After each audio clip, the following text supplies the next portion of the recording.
Assalamualaikum warahmatullahi wabarakatuh. Apa kabar Bang Ihsanuddin Nursi? Waalaikumsalam warahmatullahi wabarakatuh. Wah, Insyaallah baik. Alhamdulillah khair bihair. Alhamdulillah. Insyaallah. Amin amin ya Amin. rabbal alamin. Mantap. Amin. Ini kita sudah 16 tahun mengudara Bang. Wah, mudah-mudahan bermanfaat ya.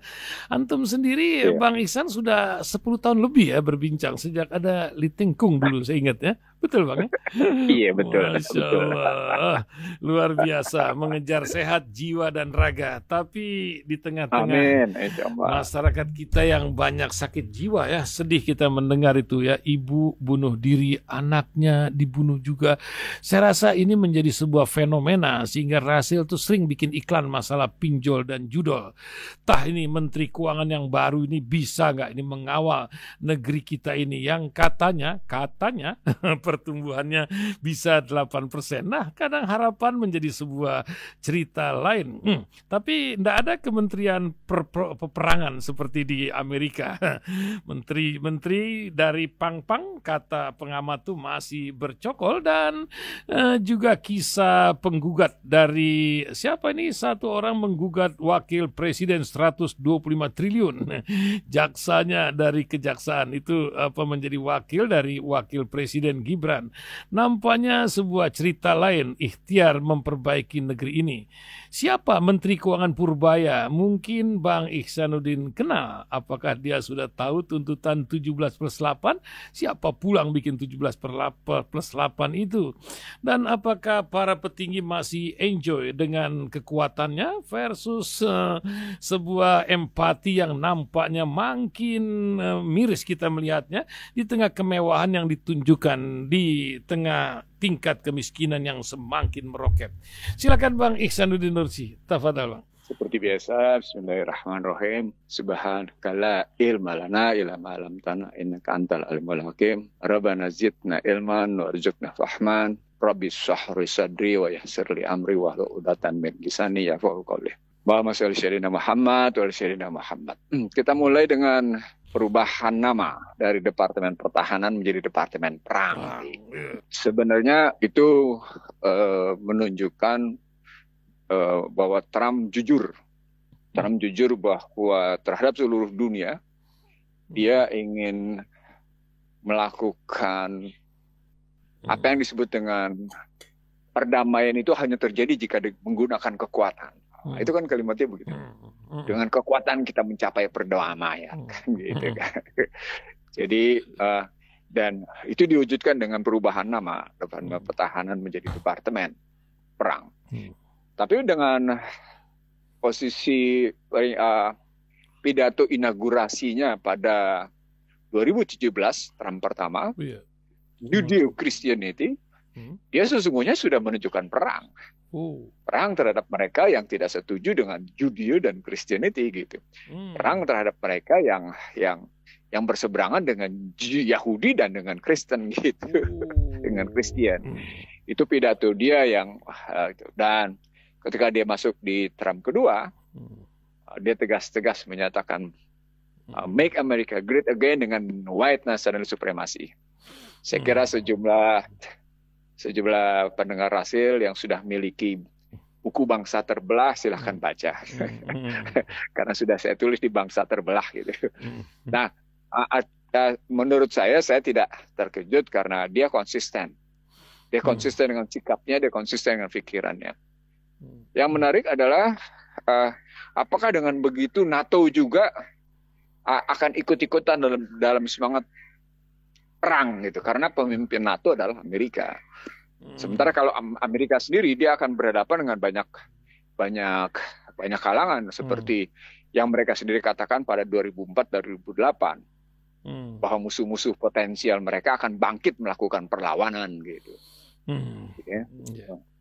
Nah, kalau dia menyertakan NATO, maka situasinya tentu akan juga ada blok yang akan melakukan perlawanan. Seperti ditampilkan dalam 80 tahun Cina merdeka gitu. Yang dihadiri oleh Kim Jong-un dan Putin dan juga dihadiri oleh Prabowo Subianto. Itu kira-kira kan udah kelihatan pembentukan bloknya itu sudah kelihatan. Tentu BRICS juga menjadi ikutan di dalamnya gitu ya. Karena Lula da Silva, Maduro. Lula da Silva adalah Brazil, Maduro adalah Venezuela. Itu juga ikutan di dalam, termasuk Afrika Selatan, termasuk India. Jadi negara-negara yang itu juga. Nah, dari sana mestinya kita ngelihat tentang karena ini perhitungannya militer, maka kalkulasinya tentu jadi kalkulasi militer.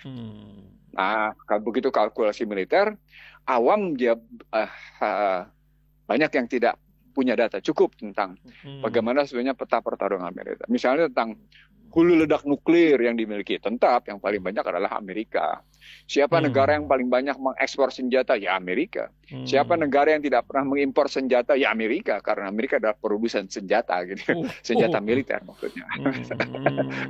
Itu saya presentasikan di mana-mana untuk menunjuk bahwa dengan kekuatan militer mereka mencapai perdamaian. Artinya dia akan memaksa.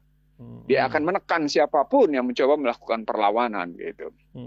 Nah, ketika itu terjadi, kita aplikasikan, kita terapkan, kita implementasikan ke Indonesia, maka kelihatan bagaimana sesungguhnya Amerika terhadap Indonesia, dari mulai perjanjian perdagangan yang timpang, gitu ya, sampai akhirnya Duta Besar Amerika menyaksikan demo dari tanggal 25 sampai dengan tanggal 30 sebagai chill out to have a coffee. Itu menarik loh. Itu menarik pernyataan US Embassy itu kayak gitu tuh menarik sekali gitu. Artinya mereka melihat mereka sudah berhasil menanamkan konflik di dalam, kan Undang-Undang Dasar 2002 kan dikawal oleh National Democratic Institute di bawah Carter Foundation, Jimmy Carter. Jadi ya wajar, karena memang dengan dasar itu orang mengalami konflik luar biasa lewat demokrasi liberal gitu. Nah, jadilah tiap era kepresidenan di Indonesia selalu terjadi rusuh dan gaduh. Tidak ada era kepresidenan di bawah 2000, sejak 2004 hingga ke sini tidak ada kedamaian, tidak ada istilahnya, kalau pakai istilah orang Jawa, ojo dumeh itu nggak mungkin terjadi gitu, jangan gaduh tuh. Dan itu kan pernah diminta oleh Presiden Susilo Bambang Yudhoyono, jangan gaduh lah gitu. Padahal sistem yang menerapkan gaduh, sama juga seperti Prabowo Subianto kan, dia tidak menghendaki kerusuhan, tapi jadi kalau kita lihat itu semua, mestinya kita ngelihat situasi sekarang lebih ke dalam perbaikan sistem dan perbaikan aktor gitu. Jadi dua memang problem kita, problem kerusakan sistem dan problem kerusakan aktor negara, state actor namanya. Termasuk non state actor pun rusak gitu. Maka ketika kita lihat kasusnya tadi, banyak bunuh diri, banyak anak-anak yang sikapnya terhadap orang tua kayak gitu. Itu problem pendidikan, itu problem tidak adanya keteladanan di dalam kehidupan bernegara berbangsa kan. Negara itu mengajarkan warganya lewat kebijakan mereka. Negara itu mendidik warganya lewat kebijakan yang mereka buat gitu.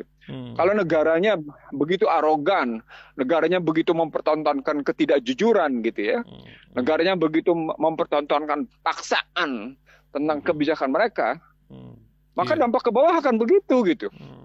Anda bisa lihat sekarang betapa tidak songongnya masyarakat sekarang dalam hubungan satu sama lain gitu.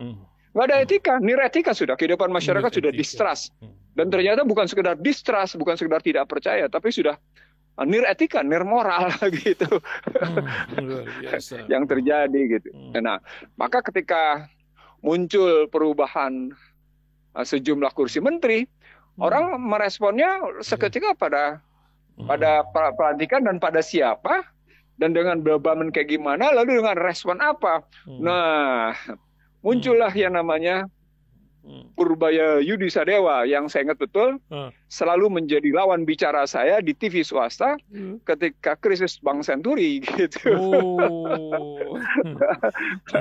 Jadi saya ingat banget, yang bersangkutan adalah lawan bicara saya di berbagai TV swasta gitu. Kalau sudah bicara tentang krisis Bank Senturi, dia membela habis-habisan kebijakan bail out Bank Senturi gitu. Habis-habisan.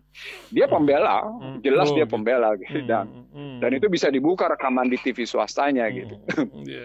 Nah, kalau dia membela seperti ini sementara Bank Senturi mengidap berbagai masalah dan pengadilan pun memutuskan salah gitu, walaupun MA menyatakan mengadili sendiri-sendiri gitu ya terhadap Budi Mulya gitu kan. Lalu putusan MA kan ada tuntutan terhadap Sri Mulyani, terhadap Budiono, terhadap Agus Martowardoyo, terhadap pihak yang ikut-ikut terhadap Mulyaman Hadad gitu ya. Lalu kan MA memutuskan mengadili sendiri-sendiri. Jadi artinya tidak merupakan pengadilan bersama gitu. Itu putusan MA. Itu yang pernah saya dengar dari Taufikur Rahman Ruki ketika saya dialog dengan Taufikur Rahman Ruki, mantan ketua KPK itu, yang kemudian juga menjadi pelaksana ketua KPK menggantikan Abraham Samad, gitu ya. Itu kasusnya begitu gitu. Jadi iya KPK, tapi MA memutuskan terhadap kasus Bank Senturi itu begitu. Padahal Budi Mulya itu demikian rupa kan saya menjadi saksi KPK. Untuk kasus Bank Senturi itu di peradilan, saya ingat betul itu.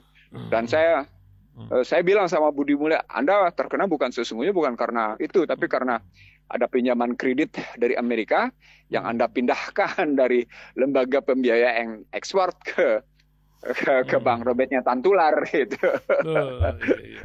Nah, tapi di situ saya dengar bagaimana Budi Mulya, keluarga Budi Mulya itu kesalnya pada Budiono gitu loh.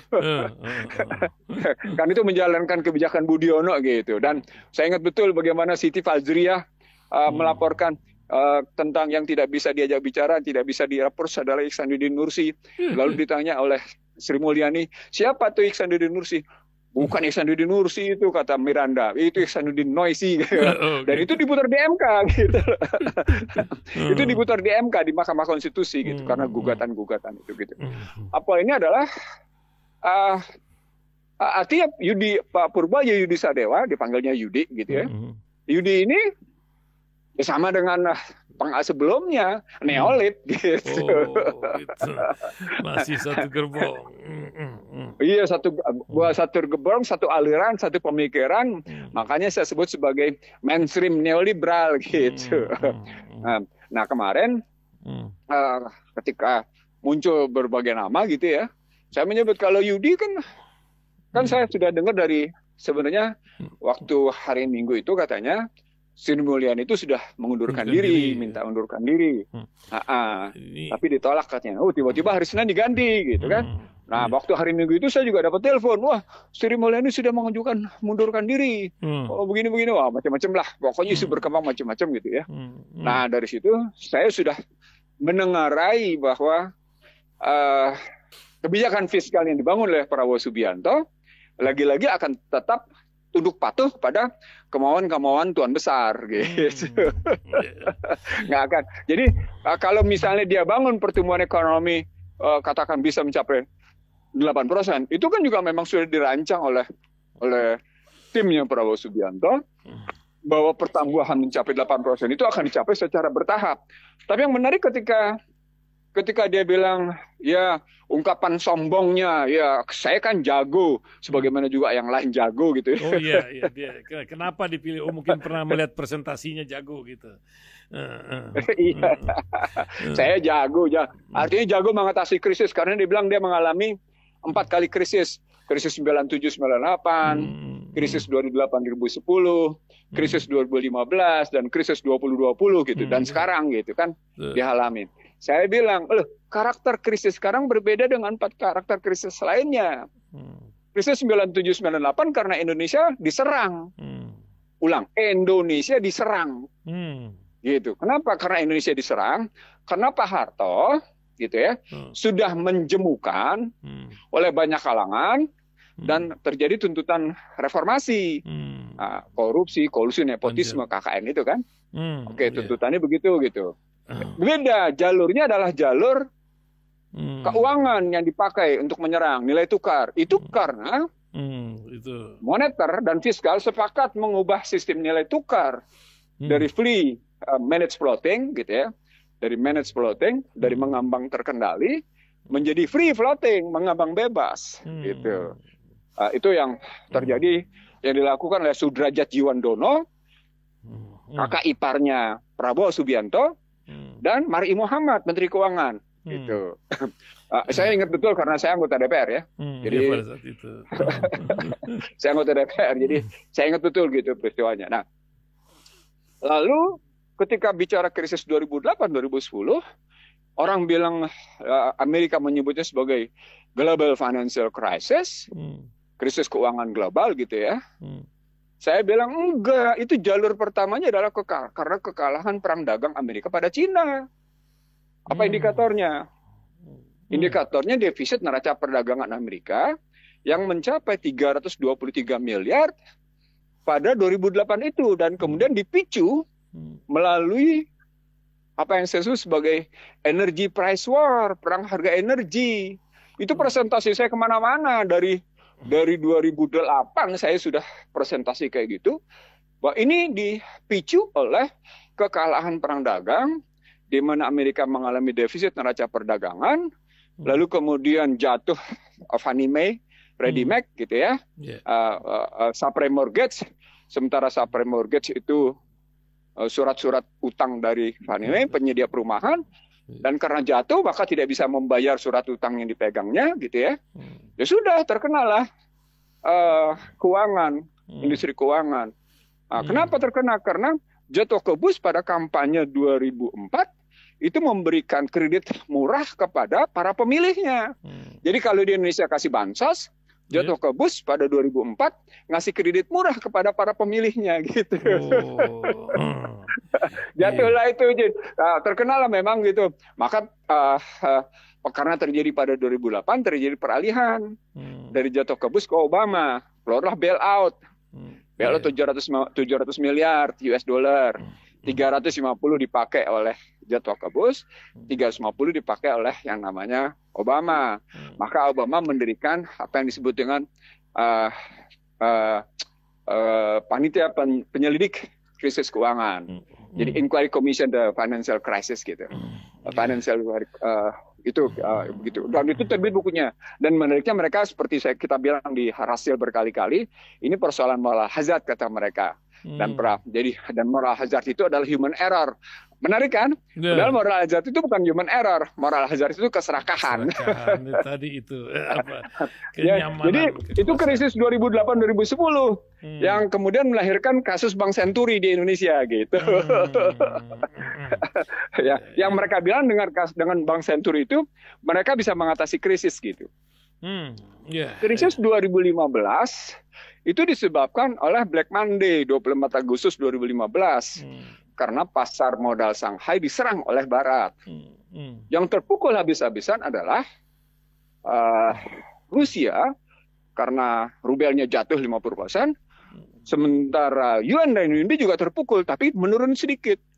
Tapi justru mereka menyadari dua hal dengan posisi Black Monday 24 Agustus 2015. Satu, mereka tidak lagi bisa tunduk pada yang namanya ada keinginan menggantikan dolar, dan mereka tidak ingin lagi menggunakan sistem pembayaran Swift code. Indonesia sendiri terkena dengan posisi goncang, tapi lagi-lagi dengan memainkan posisi keuangan stabil, jadi pendekatan keuangan gitu. Nah sementara kalau krisis 2020 kan lebih karena Amerika menggunakan COVID. Gitu. COVID menyerang sehingga seluruh dunia terkena.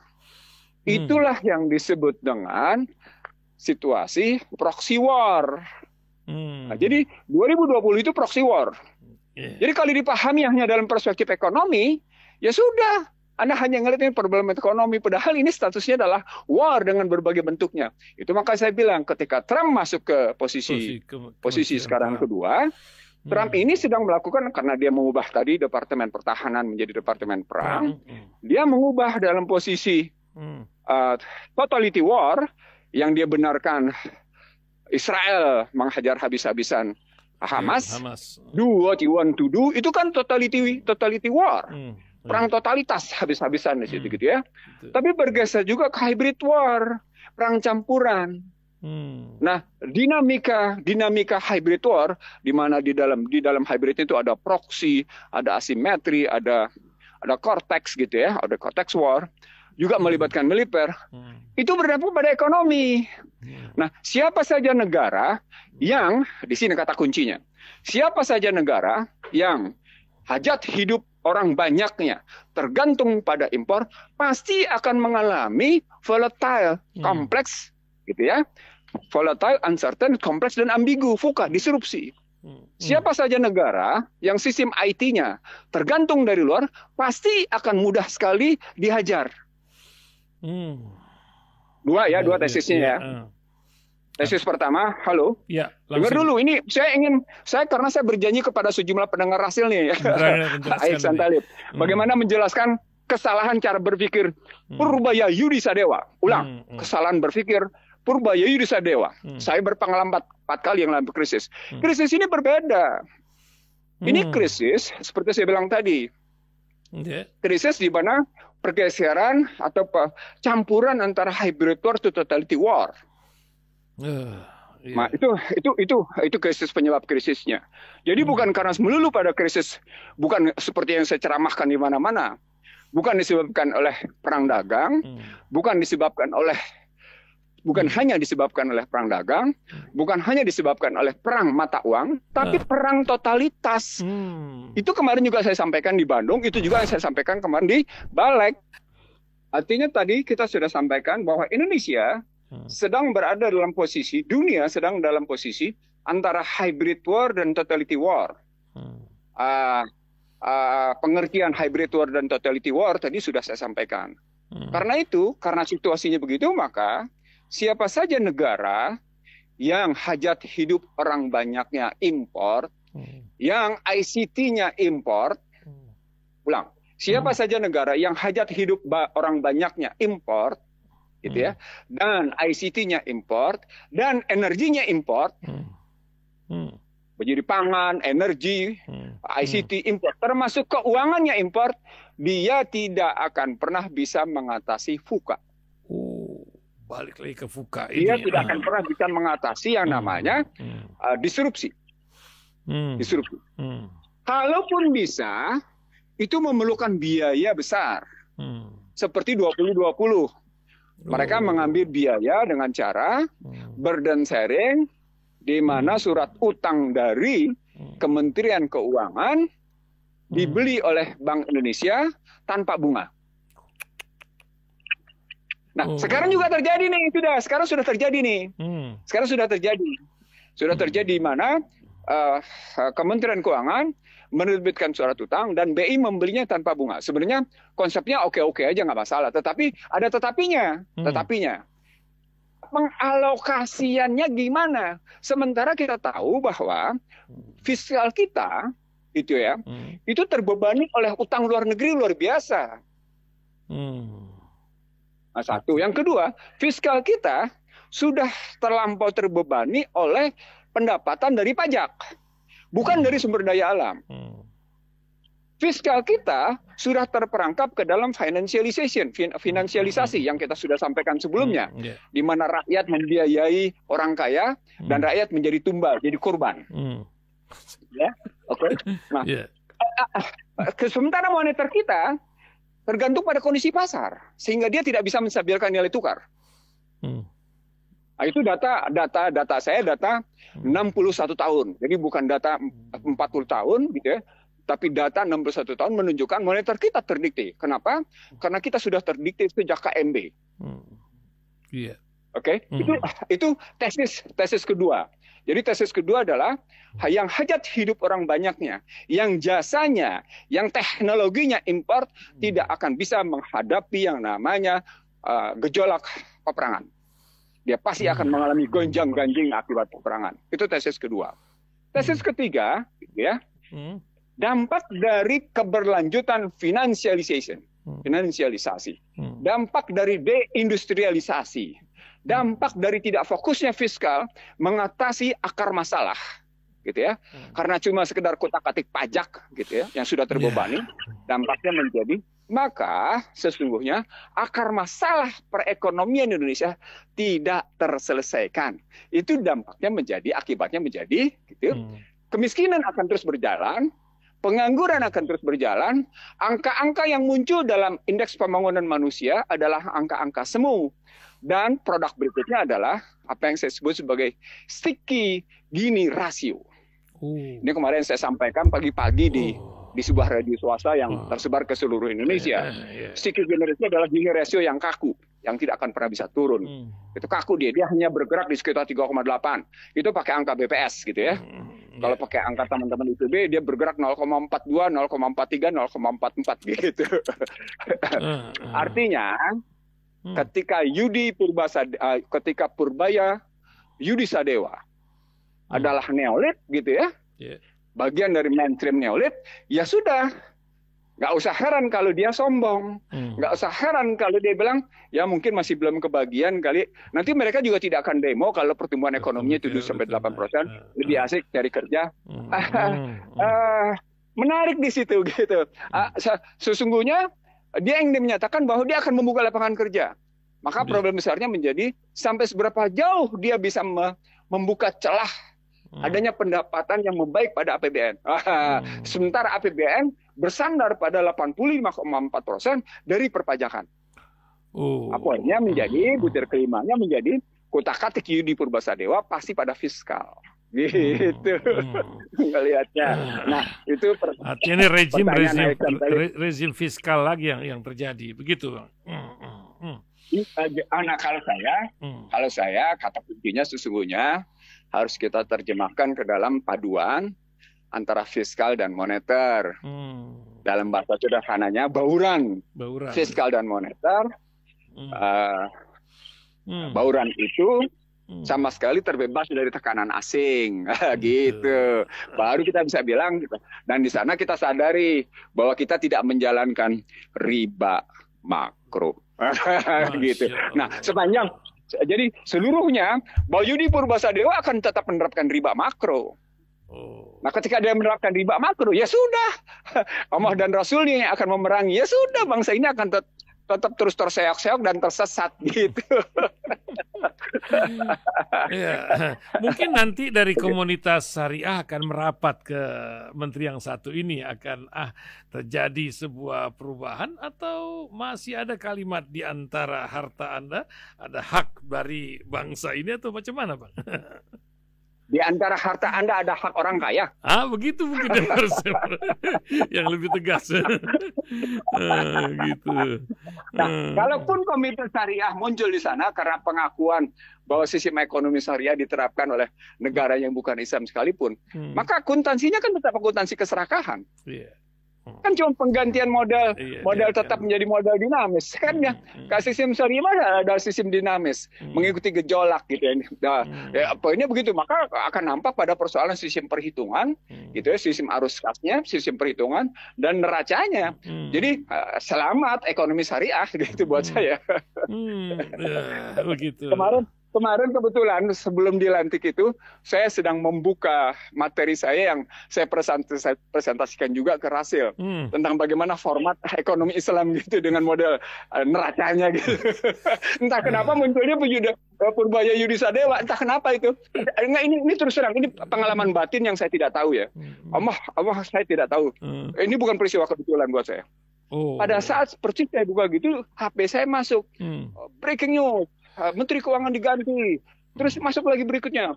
Yudi dipanggil. Wah, saya bilang pantas gue buka. Pada saat itu saya sedang buka laptop saya tentang ekonomi Islam. Gitu. Saya tidak menyebutnya ekonomi syariah dalam perspektif yang saya bangun gitu. Masya Allah. Ceritanya begitu. Ya luar biasa. Negeri kita ini terus bergulir. Nah, apakah orang melihat Pak Presiden kita masih tergantung dengan komunitas yang mendukung dia dalam perjalanan menjadi presidennya, ataukah sudah menjadi presiden yang mandiri atau independen dari berbagai sandera yang ada? Gimana, Bang? Saya kira karena presiden sebelumnya telah melahirkan banyak beban yang dalam bahasa dialog Selasa pagi, pemimpin tidak boleh jadi beban, gitu kan? Ini. Kan sudah hampir 10 tahun kita ngomong gitu ya. Pemimpin tidak boleh jadi beban. Pemimpin tidak boleh jadi beban, gitu kan? Pemimpin adalah kekayaan yang konteksnya, konsepnya adalah memberi penyelesaian, gitu. Nah, jadi kalau kita ngelihatnya begitu, apakah masih ada? Nah, di sini tinggal tergantung.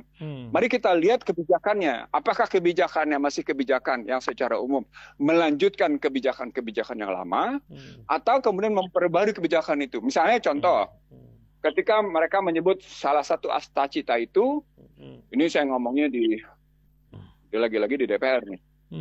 Misalnya ada dari 8 itu ada 3 yang saya kritik. Kenapa menggunakan istilah ketahanan pangan dan ketahanan energi? Lalu kenapa menggunakan akselerasi investasi gitu? Hanya karena memang ingin mencapai pertumbuhan gitu. Oke, sekarang kita lihat. Kalau menggunakan akselerasi investasi, maka mereka gunakan Danantara sebagai sarana terbebas dari ketergantungan pihak asing untuk melakukan investasi dalam negeri. Dalam kenyataan Danantara tetap mencari utang dari luar. Terbukti Danantara sudah menerima pinjaman sampai 3 miliar US dollar untuk proyek yang dia sebut sebagai petrochemical dan perumahan. Lalu Danantara ingin lagi melakukan proyek bangunan macam-macam, pembangkit listrik apa segala macam. Silahkan. Pada saat yang sama, rencana usaha pembangkit tenaga listrik untuk mencapai 70.000 megawatt gitu ya, yang pada periode SBY disebut sebagai 3,5 megawatt gitu ya. Itu berbasis pada pertumbuhan 8%. Padahal pada era SBY saja ini saya ingat ngomong karena saya ingat betul hutangnya lebih kecil lah gitu ya. Nah, karena bukan sekedar utang yang lebih kecil. Karena saat itu direktur utama PLN-nya Sofyan Basir, saya ingat banget. Oh iya. Sofyan. Dan Sofyan mengirim direkturnya untuk berhadapan dengan saya untuk diskusi di media center DPR. Saya bilang cara berpikirnya saja sudah salah. Karena rujukannya adalah pertumbuhan ekonomi 7%, yang saya bilang tidak akan tercapai 7%. Karena paling tidak pertumbuhannya mencapai 5%. Sama seperti sekarang. Rujukannya adalah pertumbuhan ekonomi 8%, sehingga mereka bikin RUPTL, Rencana Usaha Pembangkit Tenaga Listrik, untuk 2025-2034, gitu ya. Itu pertumbuhan permintaan listriknya rata-rata 5,83%. Nah, kalau permainan ICT-nya memang tinggi, gitu, maka orang habis-habisan memang akan menggunakan listrik, laptop, desktop, charger baterai, segala macam menggunakan listrik habis-habisan. Permintaan tinggi, betul. Tapi pertanyaan besarnya menjadi begini, apa memang pertumbuhan ekonomi kita 8%? Itu pengaruh kepada penggunaan listrik. Saya ingat betul yang waktu itu mengkritisi kebijakan pertumbuhan ekonomi 7% era SBY dalam rangka pengadaan 7 megawatt gitu ya. Itu 7,5 gigawatt, itu salah gitu. Kita ingin berpikir realistis. Sama seperti sekarang, 70.000 megawatt atau 70 gigawatt itu dengan dasar pertumbuhan yang sesungguhnya tidak realistis gitu. Nah, dari situ kalau picunya kayak gitu, pertanyaan berikutnya adalah siapa yang bisa memantik permintaan masyarakat? Kalau permintaan masyarakatnya itu tidak punya daya beli, menurun daya belinya. Bagaimana memantik daya beli gitu loh kan? Kan di sini balik tesisnya ini yang berkali-kali saya ulang juga dan pernah viral. Tesisnya menjadi berhenti negara menjadi pencipta utang. Negara menjadi pencipta uang. Ulang. Jadi karena memang uangnya disebut sebagai Negara Kesatuan Republik Indonesia, maka negara harus menjadi pencipta uang. Dan salah satu bentuk potensial creating money, gitu ya. Salah satu potensi pencipta uang itu adalah merestrukturisasi aset di dalam negeri, gitu. Iya. Jadi Ya logika mereka kan utang itu buat bikin uang, tapi ternyata enggak begitu. Hutang buat gali lubang tutup lubang sekarang ya. Dan itu terperangkap sudah. Jadi Itu. dengan produksi Mulyani yang demikian besar bersama Joko Widodo, di mana dalam waktu singkat saja WUS sudah mau makan 1 triliun gitu ya, 1 triliun ruginya gitu ya. Dan di situ kelihatan cost of run itu ternyata merugikan gitu ya. Dan janji tidak melibatkan APBN ternyata betul-betul ngebebanin rakyat gitu, karena kerugian besar itu gitu ya. Dan itu kemudian membuat reputasi integritas Cina di panggung internasional atas pembangunan kereta api cepat terganggu karena tercium bau sengat, bau menyengat korupsi. Walaupun Cinanya sudah dihukum ya. Sudah dihukum. Nah, sekarang kalau kita balik lagi ke cerita soal menumbuhkan daya beli, memperbaiki daya beli masyarakat, meningkatkan lagi perekonomian melalui kebijakan Koperasi Merah Putih, melalui Danantara, melalui yang namanya makan bergizi gratis, maka pertanyaan besarnya menjadi gitu ya, menjadi seberapa besar likuiditas yang muncul ke rakyat kecil itu, ke rakyat menengah yang sudah jatuh itu, menengah dan apalagi rakyat kecil itu lebih besar ketimbang yang namanya ke kelompok atas. Kan gitu pertanyaannya. Nah, mari kita gunakan data Purbaya Yudi Sadewa. Asik karena kita tidak menggunakan data siapa-siapa, menggunakan data Purbaya Yudi Sadewa. Ketika dia di LPS beberapa waktu lalu, kurang lebih sekitar sebulan lalu, saya lupa tanggalnya, saya nggak mencatat tanggal, tapi saya ingat betul. Yudi melaporkan bahwa dana pihak ketiga di perbankan, maksudnya itu tabungan, deposito macam-macam gitu ya, itu meningkat yang 5 miliar ke atas, meningkat 9,46%. Sementara yang punya tabungan 100 juta meningkatnya hanya 4 sekian persen. Padahal yang rekening yang jumlahnya 100 juta ke atas itu gitu ya, itu dominan lebih besar daripada rekening yang dimiliki oleh 5 miliar ke atas. Apa poinnya data itu menyatakan apa? Ketimpangan. Lagi-lagi kita berhadapan dengan fakta bahwa pembangunan ekonomi yang dibangun itu telah melahirkan ketimpangan. Angka dana pihak ketiga di perbankan membuktikan itu. Apalagi harga emas sudah tembus sampai 2.036.000. Apalagi kemarin indeks harga saham gabungan, ini pagi ini saya belum cek, itu jatuh katanya. Artinya, kalau mau dilihat dari kondisi sekarang, bagaimana kita memahami misalnya kebijakan fiskal dan moneter yang membiayai rakyat miskin dan kelompok menengah, bukan membiayai orang kaya. Nah, untuk berhenti membiayai orang kaya itu berarti berhenti menerbitkan SBN. Nah, di situ dia pasti pusing tuh. Gue dapat duit dari mana? Gue nggak bisa ngutang katanya. Duitnya biar muter di masyarakat gitu ya. Iya, artinya bahasa lainnya ngegrojokin masyarakat dengan duit gitu loh. Jadi membanjiri likuiditas ke pasar gitu bahasa sederhananya. Nah, kalau indikatornya membanjiri likuiditas ke pasar, muncul 2 indikatornya. Indeks keyakinan konsumen, gitu ya, sampai seberapa, indeks keyakinan konsumen, dan indeks keyakinan korporasi, gitu. Ini persepsi bisnisnya kayak gimana, gitu. Itu pakai diukur-ukurnya kayak gitu, walaupun itu soal persepsi, soal riset ya. Tapi dia paling tidak menggambarkan itu, gitu. Nah, ngelihat ekonominya. Dalam bahasa lain, masalahnya tetap berlanjut dan tidak selesai akar masalahnya. 3 menit terakhir, Bang. Ini hari ini adalah hari Milad Rasil. Apa yang ingin Bang Ihsanuddin Nursi ingatkan kepada perjalanan radio kita ini? Mungkin seorang yang punya latar belakang warna-warni terhadap kehidupan bangsa ini mengingatkan keberadaan sebuah titik penyinaran atau penyiaran sebuah radio ini sebagai apa? Mungkin bisa menjadi pengingat untuk kita semua. Silakan Bang Ihsanuddin Nursi. Kalau Rasil 16 tahun, saya 67 tahun, hari yang sama. Wow, sama ya, Masya Allah, selamat milad. Oh iya, iya saya lupa mengingatkan.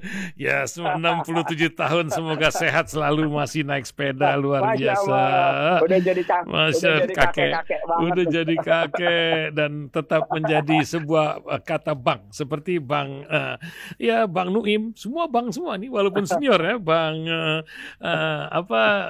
Bang Dullah, semua bank juga, Bang Dullah, 70 tahun, 67 Kalau tahun. Bang Dul bahkan Bang Dul lebih tua dari saya, Betul, Abdullah Hamahwa. betul. Karena saya ingat dia senior saya itu. Masya Allah, ya, begitulah di sini. Nah, sekarang mari kita bicara tentang rasil ke depan.